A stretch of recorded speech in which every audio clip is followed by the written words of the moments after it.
गरुड़ पुराण के छठे अध्याय में मुख्य रूप से गर्भ में प्राणियों द्वारा अनुभव किए जाने वाले दुखों और पुनर्जन्म की प्रकृति पर चर्चा की गई है।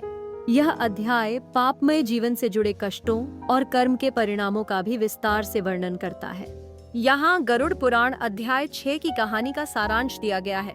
गर्भ के कष्ट अध्याय में गर्भ में रहते हुए प्राणी द्वारा अनुभव किए जाने वाले दुखों का विस्तृत वर्णन किया गया है। यह बताता है कि कैसे जीव माँ के गर्भ में अत्यधिक पीड़ा सहता है, संकुचित और बंधा हुआ महसूस करता है। पुनर्जन्म और कर्म यह अध्याय पुनर्जन्म के सिद्धांत पर प्रकाश डालता है और बताता है कि कैसे प्राणियों को उनके कर्मों के आधार पर विभिन्न योनियों में जन्म मिलता है।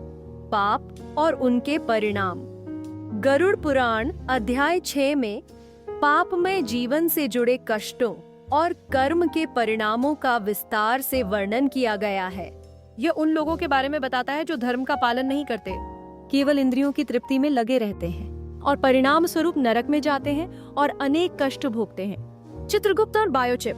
कुछ व्याख्याओं के अनुसार इस अध्याय में चित्रगुप्त का उल्लेख है, जो एक कार्बन कण पर व्यक्ति के कर्मों का लेखा जोखा रखते हैं और मृत्यु के बाद यह बायोचिप आत्मा के साथ चिपकी रहती है। प्रेत योनि और नरक यात्रा। अध्याय में प्रेत योनि में आत्मा के भटकने और नरक यात्रा का भी वर्णन किया गया है। यह बताया गया है कि पापी आत्माएं यमदूतों के साथ यमराज की नगरी में जाती हैं, जहां उन्हें विभिन्न प्रकार की यातनाएं और कष्ट भोगने पड़ते हैं।